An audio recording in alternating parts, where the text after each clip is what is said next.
this is Trev and welcome to my blog. Off the back of the last video showing you how to make a double curvature, I got a lot of requests afterwards. A lot of people were asking me, well, that's all very well and good, but how can we make it more curved in one direction? So we got a panel like that and it's got a slight curve going this way, and then you turn it through 90 degrees and it's got a far more exaggerated curve in that direction. In this video I'm going to show you how to create this panel so that it fits on top of another panel perfectly, and then you can of course make yourself a repair section, then let it in, and it's going to fit much better than just a flat piece of steel. I'll show you the principles involved, not using any specialist kit, just the slapper, a dolly, and then something that you can form it over as well. You're going to need that. So real basic stuff, most of it just sauce that's just led around my place, and as all my videos are, mostly off the back of requests, so ask me, I won't say no, how could I? So I've got this brand new quarter panel off a 2016 Skoda, and this will be made out of high strength steels. I'm never ever going to give you any tutorials on high strength steels because it's not my area and it's an absolute minefield. I'm dealing with classic cars, so I'm dealing with mild steel, which is a completely different product. Just like to clarify that, people do keep asking the question, or they sometimes say I should be stating it more. So I'm stating it now. I have done throughout my videos, but I can't give a disclaimer to everything I do, otherwise we'd never get anything done, would we? So anyway, this is, like I say, this is our test piece. So I'm just using this as an example. I'm not suggesting for one moment you should be cutting patches out of brand new cars and putting panels in, and why would you? You know, we're talking about rust repairs really, aren't we? So this section of the panel is curved in both directions. So this is a double curvature. The curvature bias is in that way, and this is what people have been asking me. They want to know about how they can create a double curvature panel made by hand. Of course, obviously, it'd be far easier with an English wheel, but I'm just going to give you a quick overview of how you can make it manually with simple tools, and how you can make that curve go in that direction more than in that direction, and that's what this is all about. So anyway, yeah, I was given this the other day by a friend who works in an insurance accident repair company. He started up his own company a few years ago. I asked him if he had any scrap, something I could use for an example, and he said, oh, come on down, the scrap skip's full, just help yourself. So I went down there and there were 5 brand new quarter panels just resting on top of the skip, and that's kind of, you know, wasn't shocked by that at all, having worked in that industry myself. I've seen things you people wouldn't believe. Attack ships on fire off the shoulder of Orion. I've watched sea beams glitter in the dark near the Tonosa Gate. All of those moments will be lost in time, like tears in the rain. Moving along, let's go and beat some metal. I'm having a really good look at this panel, and I think that rather than using this top section, which I was going to originally use, I'm going to use somewhere else. I'll explain briefly. We've got more than 2 different types of shape going at the top end, because it dives off at quite a sharp angle at here. So we've got more of a curved radius in this part, and also the shape of the panel is slightly curved that way as well. So we've got more of a 3-dimensional rather than a 2-dimensional shape going on up in that top corner. So I think that I'd be better off doing something down here. When I say 3-dimensional, what I really mean is we've got a curvature going that way, we've got a curvature going that way, and we've also got shape going in this direction. So again, this is going to be more of an advanced procedure than I wanted to show you in this video. I'm just answering the questions that most people have asked, and that's why I'm making this video. What people want to know is how they can form a double curvature running in one direction and in the other direction, but it's more curved in one direction than it is the other. So I'm going to pick here, because if we get our straight edge on there, we can see, I mean, if I hold it flat here, we can see that indeed it is a double curvature, but in all fairness, this is quite slight from this direction. And then if we turn it through 90 degrees the other way, so we're looking at it from the other way, I'll hold it flat here, then we can see a large difference this side. So it is indeed more curved in this direction than it is in this direction. And this is what I'm going to show you. This is so simple. Again, like I say, this is all simple stuff. You just need that bit of knowledge and then you'll be flying, I guarantee you. So yeah, and this is quite a nice area. It's a bit of a larger area, so I've got a bit more to show you. So let's make a panel. So we'll say that this is an old car and it's rusted out here. We're not going to get involved in lips, forming lips or anything like that. We just want to make this basic profile. So if we had a hole here, we could cut it out. You could cut a nice size out like that and know that when we let that piece back in, then the profile is going to remain true. That's all I want to show you. So I've got the square of metal cut out. As you can see, it's dead flat. Because it's dead flat, of course, it's not sat level in any way. There's no edge at all that sits flat. It's probably just pivoting in the very, very center, because of course it's curved in both directions. Also see that I've got a nice tit here where it's probably been chucked in the skip and landed on something else. Some other brand new parts that were thrown away, no doubt. But the stretch doesn't really continue after the bulge. This is pretty flat here, so I'm not going to worry about it too much. I might just take it down with a dolly in a moment or something.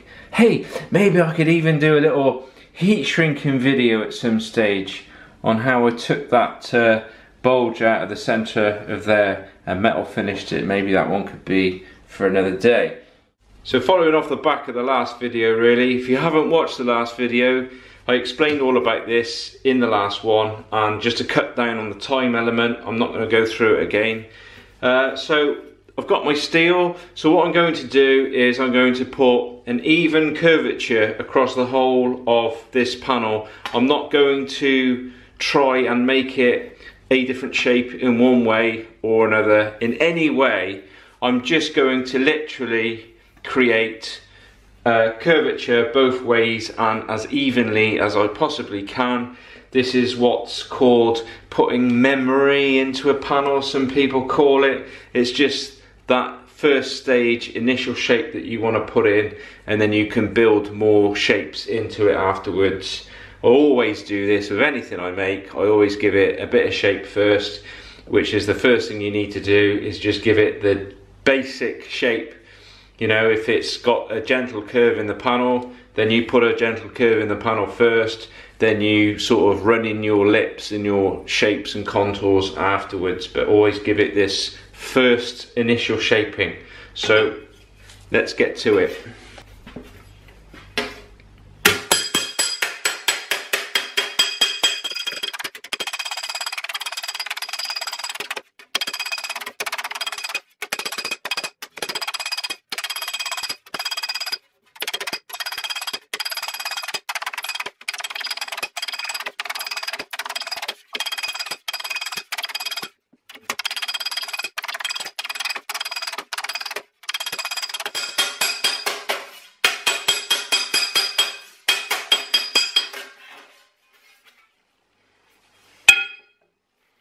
So here we are, we're back at the panel and we're checking for fitment.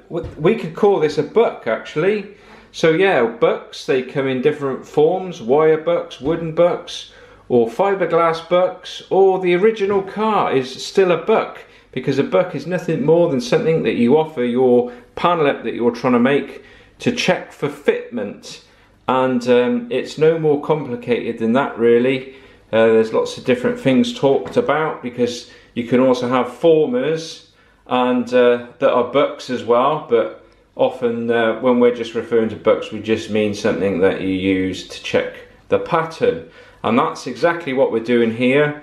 I think number one mistake that a lot of people make when they start getting into restoration and stuff is they just cut the old panel off first and then they try and make a panel to fit in the hole.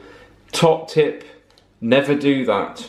Always make your repair section first before cutting any of the old panel work out, because once you've cut that panel work out and you've lost the profile of the car, you could be in deep trouble. So that is why I always leave, no matter how horrendous it looks, always leave the old panel work in. Make sure that you make your repair panel bigger. Always make sure that it's bigger. My number one rule, make sure the panel is bigger than the area that you want to make first, because the rust could always extend slightly further. It normally does. And there's nothing worse than trying to make something dead accurate and then it just being a couple of millimeters short. Talked about this before, but I thought I'd just mention it again. So getting back to making the curvature bias, the first thing I'm going to check is the curve this way, because this is the shallower curve, okay? We've got more radius running in that direction. We're not looking at that now. What we're looking at is the shallower curve first. What we want to do is we want to generate a greater curvature in our repair section than is actually on the panel, and I'll go over this in a minute as to why. And I would have said at the moment we've got something that is the same, which is a nice result, but what we want it is a little bit more. So I'm going to go back to the dolly and give it a little bit more. I won't bother filming that, but I'll just come back and we'll see that it's got slightly more curvature.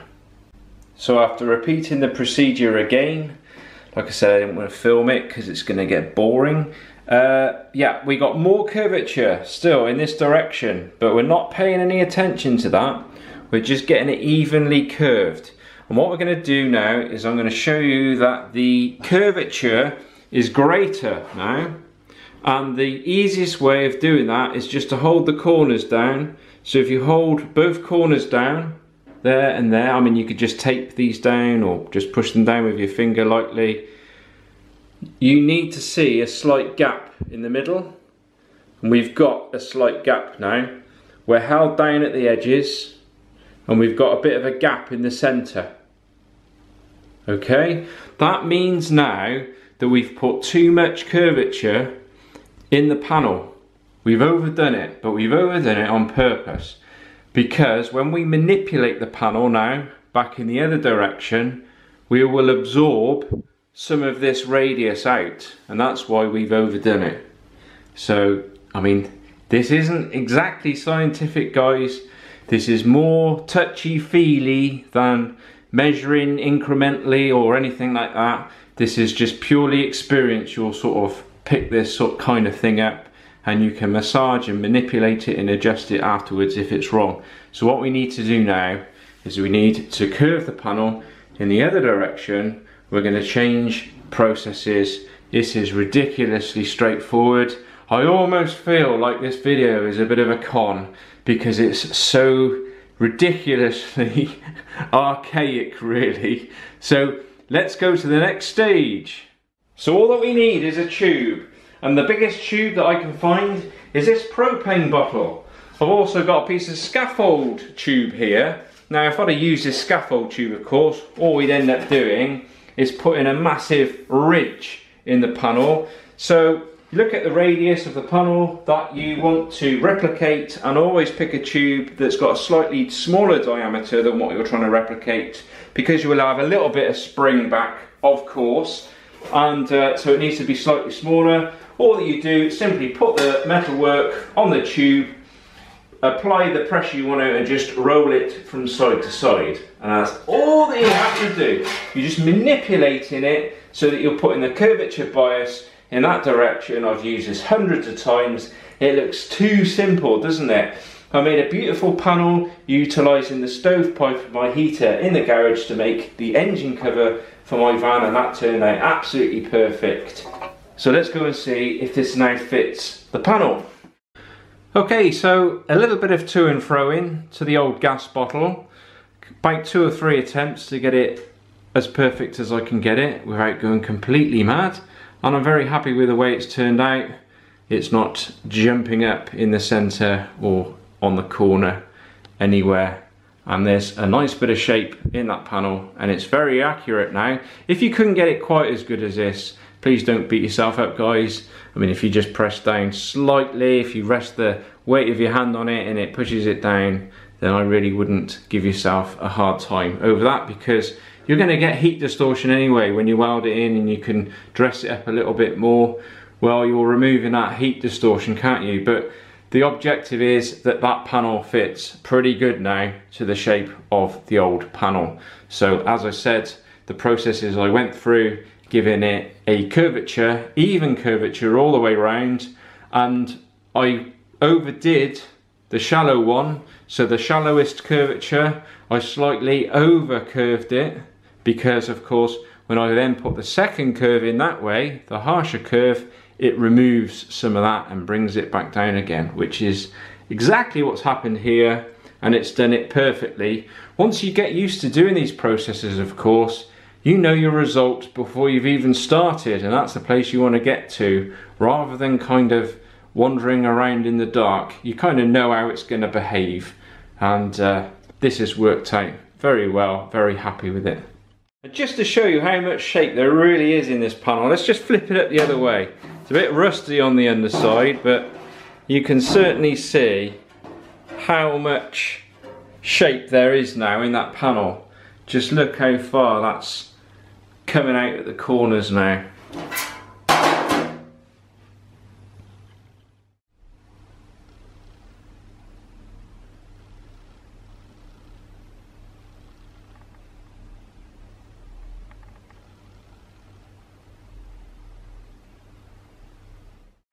So thank you very much for watching, hope you got something out of it. Let's give the last hammer away. This is the last hammer out of the old box, this is all I got left. So let's see who was the winner. The question was, what gearbox is in the van, how many speeds is it? I didn't really want to know anything more than that, so let's see who the winner was.